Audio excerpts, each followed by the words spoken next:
Donc d'abord, on va revenir un petit peu sur ce yellow cake, c'est-à-dire le concentré d'uranium naturel qui vient des mines d'uranium et qui arrive ici, à Malvézy. C'est la matière première qui va rentrer dans cette usine. Ce concentré d'uranium vient de mines d'uranium. Ça a été dit tout à l'heure, en France, on avait 200 mines d'uranium, plus de 200 qui sont toutes arrêtées aujourd'hui. Donc il n'y a plus d'extraction d'uranium sur le sol français. Par contre, il vient d'autres pays, Niger, Canada, Kazakhstan, Namibie, etc.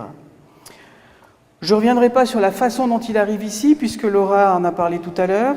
En 2007, selon les chiffres d'Areva, il y avait à peu près 60 convois de conteneurs de yellow cake qui arrivaient sous forme de fûts de 200 litres sur le site ici à Malvézy. Ça, c'est une photographie d'une usine de fabrication du yellow cake à partir du minerai. Le minerai d'uranium est attaqué à l'acide et c'est en fait une usine chimique qui va dissoudre l'uranium et en faire ensuite ce concentré qu'on appelle le yellow cake. Alors dès la première étape, ici à Malvézy on est sur la 2e ou 3e étape, mais la première étape, la mine d'uranium, est déjà une activité particulièrement polluante. Je vais vous en donner quelques exemples.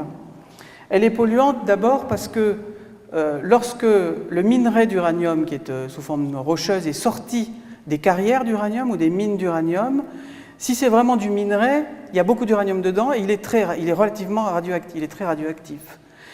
Il est donc trié avec des compteurs Geiger. Ce qui est très radioactif, c'est envoyé à l'usine de concentration de l'uranium. Et ce qui est un petit peu moins radioactif, c'est ce que les industriels appellent les stériles miniers. Le problème, c'est que dans ces stériles miniers, on peut avoir des concentrations en uranium qui sont 10 fois, 100 fois supérieures au niveau habituel. Ce qui fait que ces cailloux, et ça ne se voit pas à l'œil, peuvent être relativement radioactifs.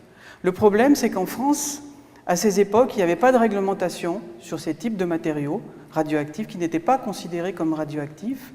Et donc, les communes, les directions départementales de l'équipement, des citoyens ont réutilisé ces roches radioactives pour emblayer des routes, des parkings, parfois comme soubassement d'une scierie, parking d'une école, etc. Sur cette photo, par exemple, qui a été prise à la frontière entre la Loire et l'Allier, c'est une scierie qui a été construite sur une plateforme faite avec ces stériles radioactifs. Nous avons fait au niveau de la CRIRAD donc des mesures dans cette scierie qui ont montré des niveaux de radioactivité par irradiation gamma très importants et aussi une accumulation de radon. C'est un gaz radioactif qui est fabriqué en permanence par l'uranium. Les travailleurs de cette scierie subissaient des doses qui étaient très largement supérieures aux limites acceptables à cause de ce gaz radioactif et on a obtenu qu'Areva finance l'enlèvement de 8000 m3 de ces remblais radioactifs. Et on se bat actuellement avec une quinzaine d'autres associations françaises au sein d'un collectif qui s'appelle le collectif Mines d'Uranium pour que Areva identifie et décontamine tous les sites en France, et il y en a des centaines, où on trouve ces remblais radioactifs, non seulement dans l'environnement, mais au plus près de la vie des citoyens, puisque ça peut être parfois dans des maisons, dans une scierie, dans la cour d'une ferme. Impact de ces mines d'uranium également par rapport à la production de ferraille contaminée ou de divers déchets contaminés. Cette image, elle a été prise en 2003 au Niger. Nous avions été appelés à l'aide par une association locale qui s'appelle Agirinman, une association de citoyens et de travailleurs d'ailleurs des mines d'Areva au Niger. Et même si à l'atterrissage à Niamey, nos appareils de mesure professionnels ont été confisqués à la demande d'Areva, ça nous le savons aujourd'hui, on avait des petits compteurs portatifs que les autorités n'ont pas réussi à repérer puisque ça ressemble à un téléphone et on a pu faire des contrôles ici sur le marché aux ferrailles à Arlit en quelques minutes puisqu'on était suivi par un 4x4 de la Somaïr, une des filiales d'Areva. Donc on est juste descendu de la voiture, on a fait quelques contrôles et on est reparti. Et en quelques minutes, on a trouvé par exemple cette ferraille, ce tuyau en haut à droite, qui est très contaminé puisqu'on a prélevé un tout petit morceau du tartre accumulé dans ce tuyau. La radioactivité était de 240 000 becquerels par kilo en radium. C'est dire que c'est vraiment une matière vraiment très radioactive et pourtant elle est en vente libre sur le marché aux ferrailles de la ville d'Arlit. Alors c'est d'autant plus préoccupant évidemment en Afrique puisque là les citoyens sont obligés de récupérer un maximum de choses. Vous avez en bas à droite un cabanon une maison, disons, hein, d'un travailleur d'ailleurs, des mines qui est faite avec des fûts écrasés. Autre problème important avec les mines d'uranium, ce sont ce qu'on appelle les résidus d'extraction de l'uranium. Dans les usines, comme par exemple au Niger, le minerai est attaqué à l'acide et broyé. Le traitement chimique permet d'extraire l'uranium qui va être concentré dans le yellow cake.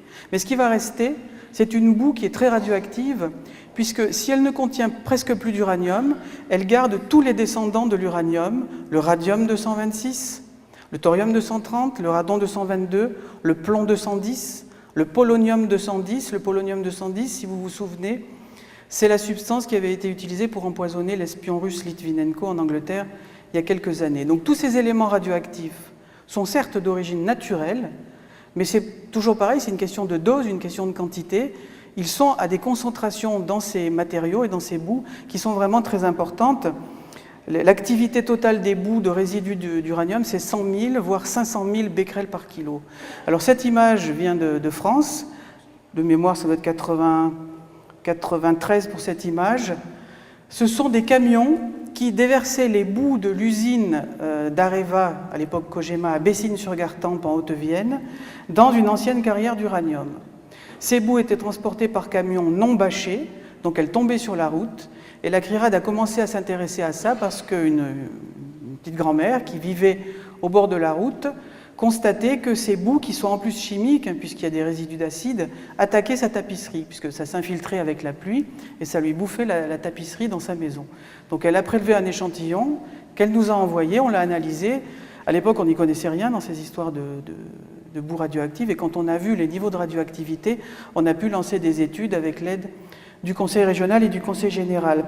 Donc ces boues sont déversées dans l'ancienne carrière, qui n'est pas étanche, donc elles percolent dans les nappes souterraines, et Areva est obligé de pomper les eaux, de les traiter avant de les déverser dans la prairie. Comme le traitement n'est pas capable de tout enlever, les rejets contaminent la prairie en aval. C'est-à-dire que si vous promenez un compteur Geiger dans cette prairie, vous verrez que c'est vraiment radioactif, parce que c'est très difficile techniquement d'enlever tout l'uranium qui reste dans les eaux contaminées. Donc ces boues radioactives, en France, on en a 50 millions de tonnes, et on ne sait pas comment les gérer. Sur ce site, par exemple, il n'est pas confiné. À Saint-Priest-la-Prune, dans la Loire, elles sont dans un lac artificiel qui n'est pas évidemment une solution pérenne. Donc Areva étudie la possibilité de transformer ce lac artificiel en un stockage à sec. Et sur cette image, c'est pire, puisque là, c'est au Niger. Cette verse à résidus contient plus de 14 millions de tonnes de ces boues radioactives, et vous voyez qu'elles sont à l'air libre. Ça veut dire que le vent du désert déplace le radon, qui est créé en permanence, les poussières radioactives, et je ne sais pas comment Areva envisage de confiner pendant des milliers d'années un tel tonnage de boue radioactive. Je finis la parenthèse sur les mines d'uranium. Alors elle peut vous concerner, cette parenthèse, puisque en France, on a 200 anciennes mines d'uranium sur 25 départements, donc ce n'est pas un problème mineur. Maintenant, si je reviens à ce qui arrive à Malvézy, ce sont les concentrés d'uranium.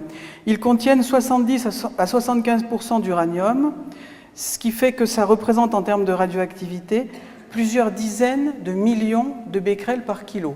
C'est-à-dire que si vous prenez 1 kilo de yellow cake, vous avez plusieurs dizaines de millions de becquerels d'uranium et ses premiers descendants. Ça veut dire qu'à chaque seconde, plusieurs dizaines de millions d'atomes radioactifs se désintègrent et émettent divers types de particules et de radiations, alpha, bêta, gamma et neutrons.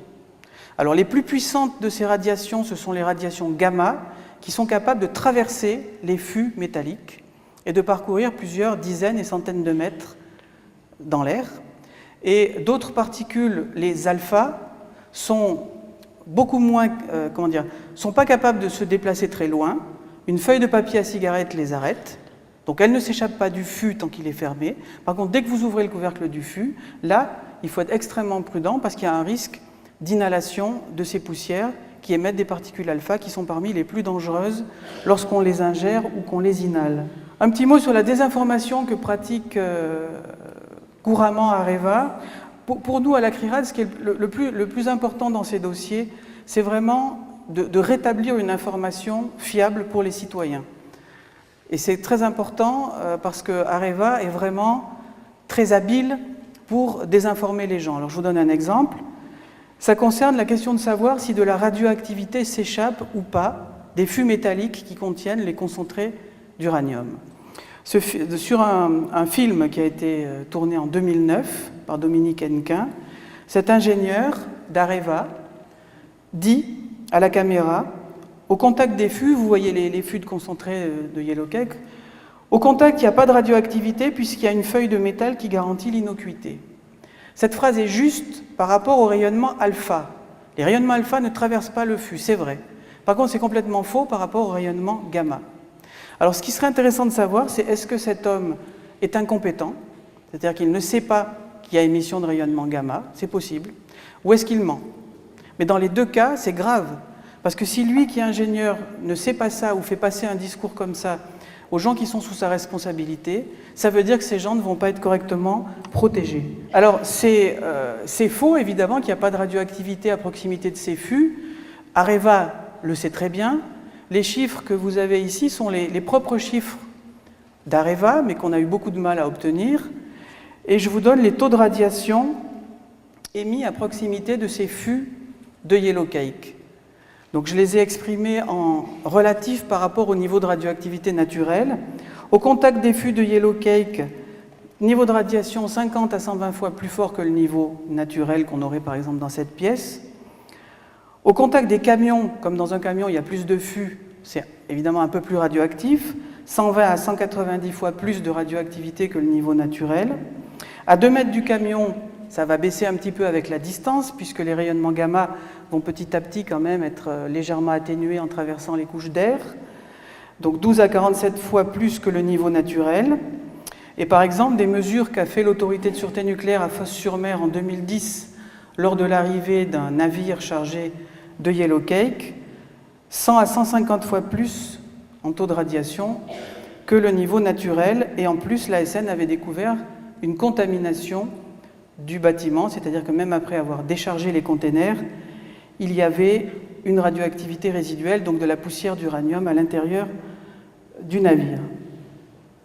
Dans le cas du Niger, par exemple, les camions qui transportent le Yellow Cake partent d'Arlit et vont plus au sud, et sur leur trajet, il y a eu à une époque des citoyens nigériens qui s'asseyaient sur les fûts pour faire le trajet d'Arlit, faire quelques centaines de kilomètres sur la route de l'uranium, assis sur les fûts. Donc ça, normalement, aujourd'hui, ça ne se fait plus, mais ça s'est fait. C'est pas étonnant que ce soit fait, puisque si l'industriel dit aux gens il n'y a pas de radioactivité qui s'échappe des fûts et que c'est ce qui est dit, y compris aux travailleurs, les travailleurs ne vont pas dire aux gens ne vous asseyez pas sur les fûts. C'est pour ça que pour nous, à la CRIRAD, c'est extrêmement important d'informer les gens, parce qu'à partir du moment où les gens sont informés, automatiquement, ils vont être mieux protégés parce qu'ils vont se protéger tout seuls. Ce transport de Yellow Cake pose aussi des problèmes en cas d'accident. Il y a eu par exemple au Niger un accident avec un camion qui transportait du Yellow Cake. Il y a eu plusieurs morts dans le choc, ce n'est pas la radioactivité, là c'est le choc. Et de la poussière de Yellow Cake s'est répandue sur la chaussée. Il a fallu plus d'1 mois pour que la Cominac, filiale d'Areva, décontamine complètement le bord de la route. Et une association nous a envoyé quelques échantillons du sol qu'on a analysé à Valence à la CRIRAD. Le sol était encore avec un niveau d'uranium 1000 à 10 000 fois supérieur au niveau naturel. Ça veut dire qu'il faut que les citoyens soient vigilants pour s'assurer que c'est décontaminé correctement. Toujours pour revenir sur cette question de savoir si les fûts qui contiennent le concentré d'uranium sont irradiants, radioactifs ou pas. Cette image, vous reconnaissez certainement le site de Malvézy. Cette image elle date de 2003, et vous avez le parc à fûts. Vous distinguez les fûts, des quantités très importantes de fûts, puisque on ne sait pas quel est le tonnage exact. À l'époque, on estimait qu'il y avait 20 000 tonnes d'uranium dans ces fûts. J'avais posé la question au directeur de la Comurex à l'époque, lors d'une réunion de la commission d'information du CLIC. Il m'avait dit qu'il ne pouvait pas me répondre, c'est un secret commercial. Je trouve que savoir la quantité d'uranium qui est stockée sur un site, c'est une information que la population, les riverains, devraient pouvoir connaître. Si on calcule Et à l'époque, l'idée d'Areva, c'était de pouvoir aller jusqu'à 40 000 tonnes. Alors je ne sais pas ce qu'il en est aujourd'hui. Si vous calculez la radioactivité de 40 000 tonnes d'uranium, c'est 350 000 milliards de becquerels, rien que pour l'uranium 238. Autrement dit, il y a une quantité colossale de radioactivité qui est entreposée en permanence sur le parc à fût de Malvézy. Alors, à l'époque, en 2006, j'étais intervenu à Malvézy en soutien à un ancien travailleur que vous connaissez certainement, qui s'appelle Michel Leclerc, et il avait été, et qui est malade du fait de ses activités en tant que sous-traitant sur le site de Malvézy. Et on était intervenu en accord avec les avocats pour visiter avec lui l'usine et poser des questions à la Comurex. L'accès finalement m'a été interdit, donc j'ai profité du temps libre pour aller faire quelques mesures avec un appareil de mesure de radioactivité à proximité du site. Et c'est là que par hasard j'ai rencontré Sandrine Kamps, qui habitait à l'époque avec son mari Guy Montagne une maison qui est juste à côté de l'usine de Malvézy. Donc on a fait des mesures ensemble en septembre 2006 et on a découvert, alors vous avez ici le parc à fût entouré en jaune. Donc ce qu'on a découvert, c'est qu'il y avait une radioactivité très importante sur le chemin qui longe le parc à fût et qui conduit à la maison. Donc là, vous voyez, c'est les images des mesures qui sont faites avec un scintillomètre qui donnent des résultats en coups par seconde. Vous voyez au loin les fûts. Alors évidemment, la radioactivité sur le chemin va dépendre de plusieurs paramètres et en particulier de la distance entre les fûts et le chemin. Dans ce cas précis, la radioactivité va être moins forte qu'à d'autres endroits où les fûts sont beaucoup plus proches du chemin. Les fûts qu'on voit là sont probablement des fûts de concentré d'uranium, alors que ceux que l'on voit là sont probablement des fûts remplis de sable pour essayer d'arrêter un peu la radiation émise par les vrais fûts qui sont de l'autre côté. Donc ce qu'on a découvert, si on considère un niveau de radioactivité naturelle dans la région qui est de l'ordre de 50 à 80 coups par seconde avec cet appareil, du côté clôture, en allant vers la maison de cette famille, on avait plus de 700 coups par seconde, c'est-à-dire plus de 10 fois le niveau naturel de 50 coups par seconde. Devant la boîte aux lettres de la famille, 430 coups par seconde, à comparer à 50. Sur la table du jardin, là où on a fait la conférence de presse, 180 coups par seconde, c'est toujours pas le niveau naturel. En clair, la radioactivité émise par ces fûts atteint la propriété de la famille. Et en fait, on s'est aperçu, en faisant d'autres mesures, qu'on enregistrait toujours une radioactivité anormale à plus de 280 mètres perpendiculairement à la clôture. Souvenez-vous de ce que disait l'ingénieur d'Areva au Niger, il n'y a pas de radioactivité qui s'en échappe. Non seulement il y en a, mais elle est tellement forte qu'on la détecte à 280 mètres de la clôture. Alors il faut penser aux travailleurs, parce que eux, ils sont au plus près de ces fûts. J'ai vu des images de pompiers qui font un exercice de secours aux blessés à côté du parc à fût, ils sont à côté des fûts. Je ne sais pas s'ils savent qu'ils reçoivent, pendant qu'ils font l'exercice, un rayonnement qui émane de ces fûts. Ce qui nous a frappé, c'est encore une fois la désinformation. Sur ce tableau, vous avez les mesures officielles que présentait à l'époque Comurex en réunion de comité d'information du 25 novembre 2005. Ça, c'est avant que la CRIRAD fasse des mesures. Dans ce tableau, vous avez le taux de radiation, le débit d'équivalent de dose, en nanosieverts par heure. Alors, on se moque des unités. Ce qui est important, c'est l'essentiel, c'est que vous ne voyez que des zéros. C'est-à-dire, quelle que soit la date, mai, juin, juillet, et quel que soit le point de la clôture, ce sont que des zéros. Donc, qu'est-ce que vont comprendre les citoyens qui participent à ces réunions? Et d'ailleurs, qu'est-ce que vont comprendre les autorités? Ils vont comprendre qu'il n'y a pas de radioactivité à la clôture. Suite aux mesures que nous avons faites, à la publicité qui en a été donnée par les médias, voilà le nouveau tableau que présentera Areva à la CLI d'octobre 2006, c'est-à-dire après nos mesures. Qu'est-ce que vous voyez sur ce tableau?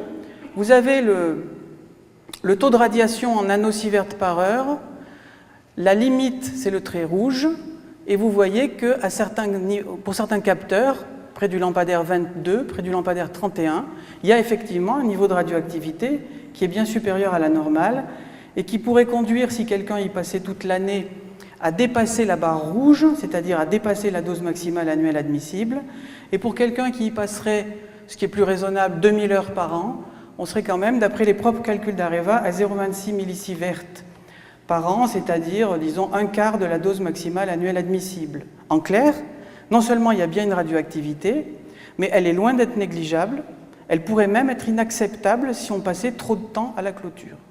Mais vous voyez l'importance qu'il y a à faire des contrôles indépendants, parce que s'il n'y a personne, si vous n'avez pas d'appareil de mesure, Areva, en tout cas à l'époque, vous dit qu'il n'y a pas d'impact, il n'y a pas de radioactivité dans l'environnement du site. Donc ce que nous avons demandé à l'époque, en réunion du CLIC, c'est plusieurs choses. D'abord, c'est que les fûts soient éloignés du chemin et éloignés de l'endroit où vivait la famille Camps. Améliorer la barrière biologique, c'est-à-dire mettre plus de matériaux non radioactifs entre les fûts et l'environnement. Limiter la quantité d'uranium entreposé, puisque moins il y aura d'uranium entreposé, moins il y aura de radioactivité quand même dans l'environnement.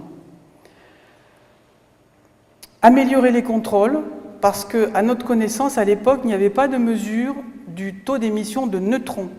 D'ailleurs, je ne sais pas s'il y en a eu depuis. Il y a des mesures du rayonnement gamma, mais j'aimerais bien qu'il y ait des mesures du niveau de neutrons, parce que même si ce n'est pas de l'uranium enrichi, il y a une fission spontanée de l'uranium qui fait qu'il y a probablement en plus une émission de neutrons. On a attiré l'attention aussi sur les risques, là c'est plutôt une question de sécurité, de sûreté, les risques en cas d'accident. Qu'est-ce qui se passerait si un avion se crache sur le parc à fûts? Les fûts sont à l'air libre.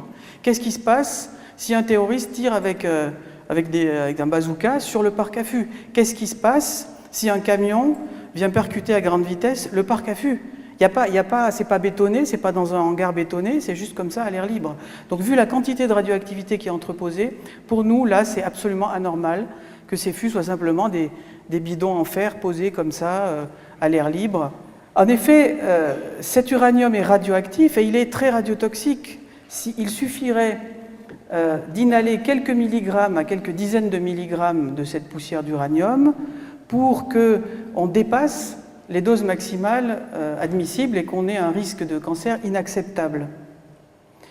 Il y a également des risques par rapport à l'ingestion, c'est-à-dire que si cet uranium est répandu dans l'environnement, qu'il y a vraiment de la poussière qui s'en échappe de façon massive, elle va retomber sur les cultures, donc il va y avoir des risques liés à l'ingestion. Ces risques, je vous le disais tout à l'heure, sont particulièrement importants par rapport à l'inhalation, et les études qui ont été faites à l'époque, les études officielles, montrent que parmi les travailleurs de l'usine de Malvézy, les plus exposés, ceux qui ont les doses les plus fortes, c'est ceux qui ouvrent le couvercle, qui ouvrent le fût pour commencer les échantillonnages. D'ailleurs, Areva investit actuellement pour améliorer le confinement de l'atelier où est effectuée cette opération, qui est particulièrement à risque, puisque là, la poussière d'uranium peut évidemment s'échapper de ces fûts. Alors, par rapport à ce discours qu'on a tenu, à cette alerte qu'on a essayé de lancer, la position du directeur Comurex à l'époque, c'était d'ailleurs comme d'habitude, il n'y a pas de problème, il n'y a pas de risque, on est conforme à la réglementation. Donc, c'est pour ça qu'on continue à venir ici de temps en temps quand on le peut. Merci d'ailleurs au réseau Sortir du nucléaire de nous avoir invités, pour essayer de quand même répéter la même chose. C'est un peu fatigant, mais de façon à ce que la situation s'améliore. Alors dans ce processus de répéter la même chose, lorsque je suis revenu ici en janvier 2014, j'ai refait des mesures avec le même appareil qu'en 2006, à la clôture du site, et qui a fait l'objet d'une petite vidéo qu'on a mise sur notre chaîne YouTube. Alors je vous la fais voir rapidement pour ceux qui ne l'ont pas vue. L'appareil qui est utilisé, c'est un scintillomètre. C'est un appareil qui mesure le rayonnement gamma, donc en coups par seconde.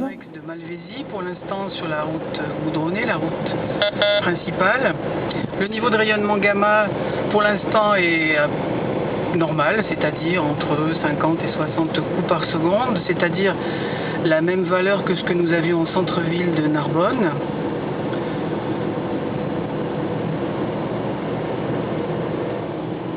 Là, on a une petite augmentation du niveau de rayonnement. On approche maintenant du site industriel.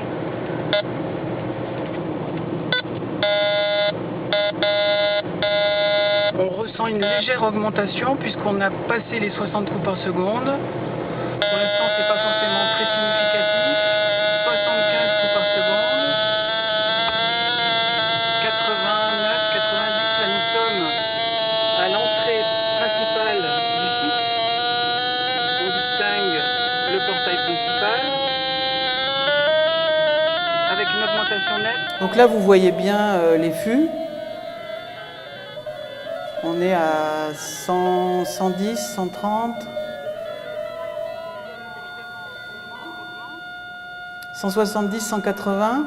Il faut bien comprendre que 200, ça passe à travers les vitres du véhicule. Hein. Les rayonnements gamma sont très, très pénétrants. 260, 400, 500, 600. Alors, il faut comprendre aussi que les rayonnements gamma vont être diffusés par l'air, c'est-à-dire que 900, il y a une partie qui passe à travers les fûts de sable ou de béton, 1100, mais il y a une partie aussi qui passe par-dessus, c'est-à-dire que ces rayons gamma vont dans l'air, et ils sont réfléchis, et diffusés, et ils redescendent. Donc même si vous créez une barrière,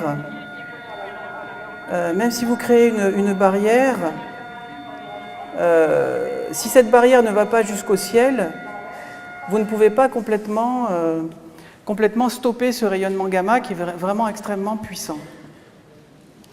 Alors, moi, ce qui me choque personnellement toujours, c'est de voir la désinformation. C'est-à-dire que par rapport à ces mesures, qui montrent une réalité qui est connue, mais alors pour nous en tout cas depuis au moins 2006, la position du directeur actuel d'Areva, d'après en tout cas la citation qui est rapportée dans le magazine 21, qui est sorti il y a quelques jours, le directeur du site aurait dit, en parlant de cette vidéo, c'est une mise en scène.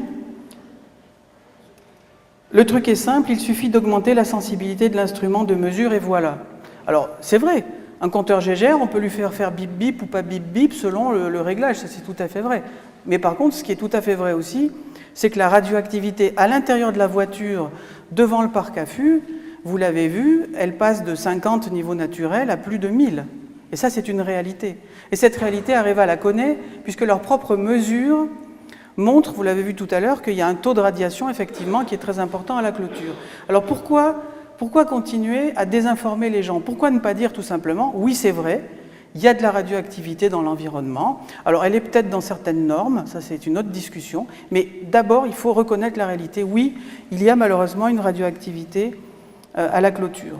Et dans l'enquête de la journaliste Viviane Thivan, dans le magazine 21, elle cite Émilie Donte, chargée de communication Areva, qui aurait dit « On ne voit pas l'unité de mesure que ce monsieur utilise » et elle aurait brandi en guise de preuve son dosimètre qui aurait affiché 0 microsievert.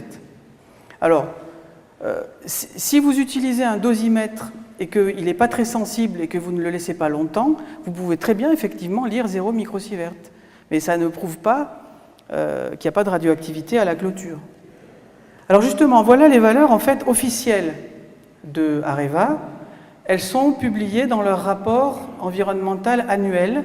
Donc là, c'est le rapport de 2013 qui est accessible sur le site web d'Areva. Vous avez la dose ajoutée en limite de site, c'est-à-dire la dose que subissent les gens qui sont au-delà de la clôture du site. Cette dose est exprimée en millisieverts par an, petit m SV. Donc le millisievert, c'est l'unité de dose de radiation subie par le corps humain. La dose maximale annuelle admissible, c'est 1 millisievert par an, en plus de la radioactivité naturelle. C'est pour ça qu'est introduite la notion de radioactivité ajoutée par une installation nucléaire. C'est la part artificielle, en quelque sorte, que rajoute cette installation.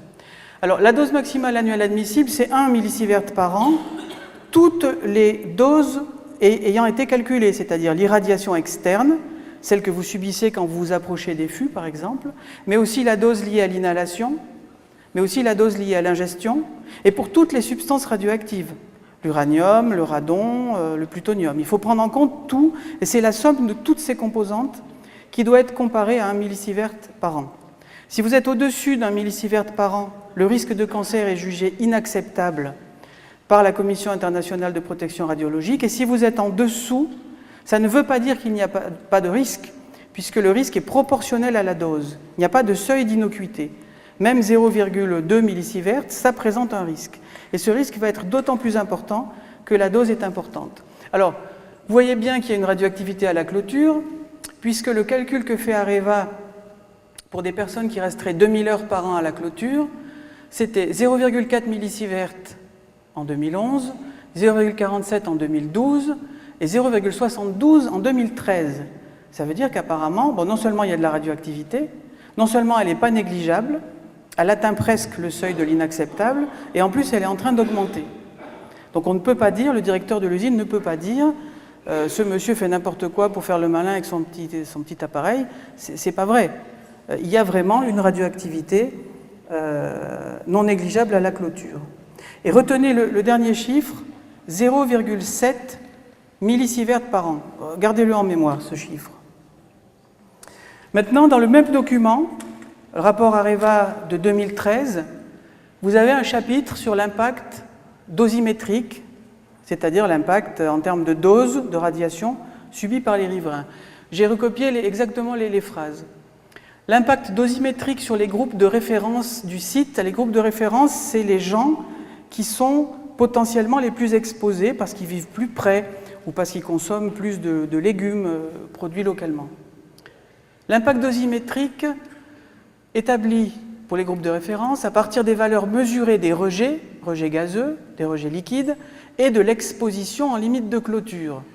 Moi, je comprends, l'exposition en limite de clôture, c'est la radiation justement qu'on a mesurée dans l'environnement du site. Cet impact dosimétrique maximum calculé est de l'ordre de 0,025 millisievert. Alors, 0,025 millisievert, c'est censé être l'impact, si je comprends bien, l'impact maximum calculé, en prenant les rejets à l'atmosphère, les rejets liquides et l'irradiation. Or, vous avez vu dans le même tableau d'Areva tout à l'heure que rien que la composante à la clôture, elle était de 0,7 millisievert par an, c'est-à-dire 720 microsieverts par an. Ça veut dire que là, il y a quelque chose qui n'est pas tout à fait compréhensible dans ce document.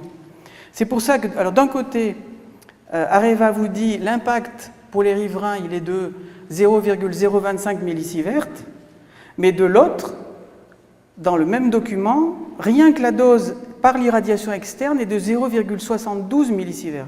Donc là, il y a quelque chose qui n'est pas logique. Ce que je veux dire par là, c'est que non seulement il est important de faire des mesures soi-même, des mesures indépendantes, mais il est important aussi d'analyser les documents officiels et de pouvoir poser des questions. J'espère d'ailleurs que dans la salle, il y a des représentants d'Areva pour que dans la partie débat, on puisse justement discuter de chacun des points qu'on est en train de soulever.